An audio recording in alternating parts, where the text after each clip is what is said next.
Есек жүк тасудан қажып, әбден жалығады.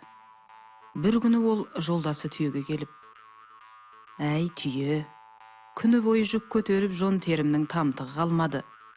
Жүр, қожамыздан қашып кетейік те, өз еркімізше өмір сүріп, ойымызға келгенін істейік» депті.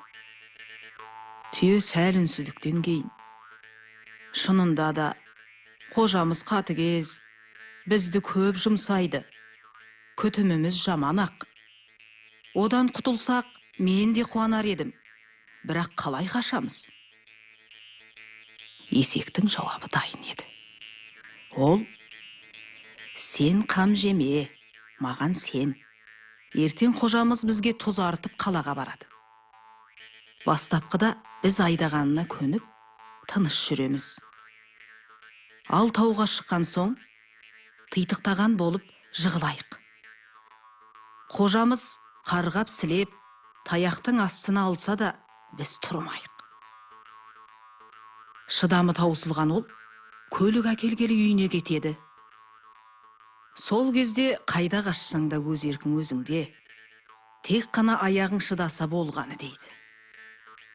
Түйе көңілденіп: «Данышпандық деп осыны айт, мұның табылған ақыл екен, тап солай істейміз» дейді ол.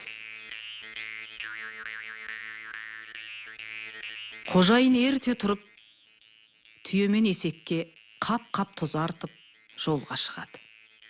Тауға жеткенше түйе алдында, есек артында, ең соңында қолында таяғы бар қожайын жайлап келе жатады. Тауға шығысымен түйе мен есек болдырған болып, жығылады да тұрмастан жатып алады. Қожайын болса: «Ой оңбаған жалқаулар, жатып ішер арам тамақтар. Таяқ жеп сілейместен бұрын тез тұрыңдар» деп балағаттап, ызаға булығып, оларды таяқтай бастайды.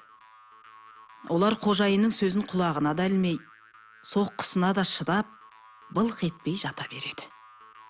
Қожайын түйеге 40-шы таяқ сілтей бергенде, түйе ойбайын салып ұшып тұрады. Ал есекке 60 таяқ дүре соқса да, ол орнынан тапжылмай жата береді. Есектің көп ұзамай өлетін түрі бар деп, жануар иесі есектің жүгін түйеге артып, жолын жалғастырады.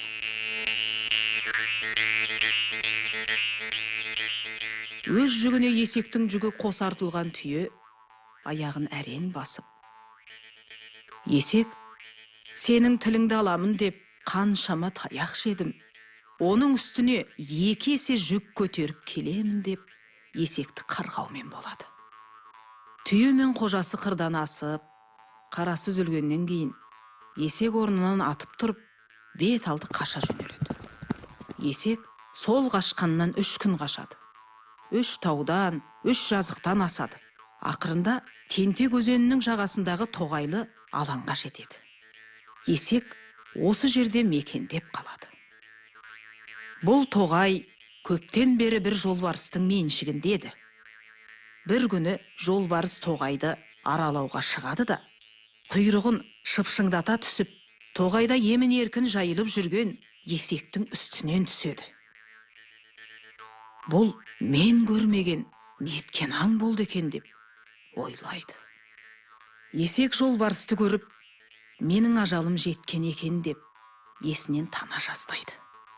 Босқа өлгенше бұл қорқынышты жыртқышқа өзімнің ерлігімді көрсетіп өлгенім артық деген ұйғарымға келеді.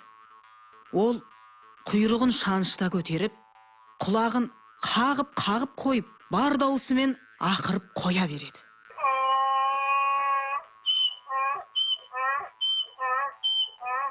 Жолбарыс қорыққаннан көзі бұлдырап, артына бұрылып қарауға да мұршасы келмей, бар дәрменімен қаша жөнеледі.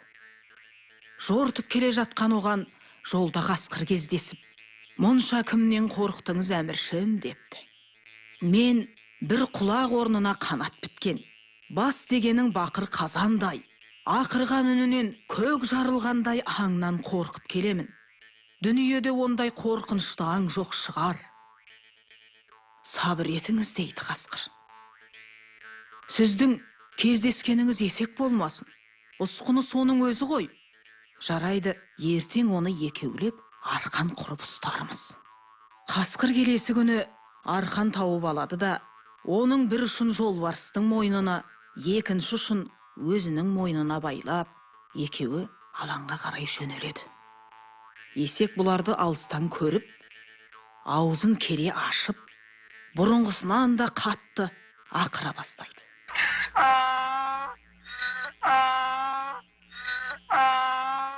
Жолбарыс қасқырға айғайлап: жарқыным, сен мына сұмырайға мені жем қылғалы әкеле жатқаның белгілі болды деп, бар пәрменімен жұлқына жөнелгенде, қасқырдың басы шолынып кетіпті.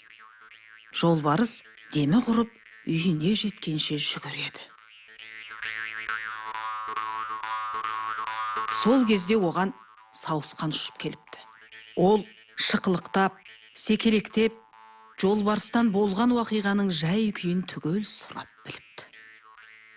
Сонан сол: сабыр ете тұрыңыз, мен алаңға барып қандай жыртқыш екенін, не істеп жүргенін барлап қайтайын деп, сауысқан тоғай алаңына ұшып кетеді.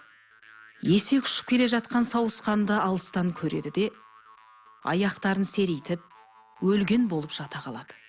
Сауысқан тіп-тіке есектің үстіне шүйіліп түседі де, жолбарысқа керемет жыртқышты өзім өлтірдім деп айтудың сылтауын іздей бастайды.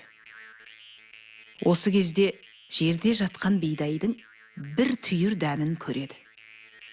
Оны шұқығалы тұмсығын соза бергенде, есек сауысқанды тірсегімен қысып қалады. Құйрығымен сабалап, сауысқанның түте-түтесін шығарады. Әбден дәрмені кеткен сауысқанды теуіп жібереді.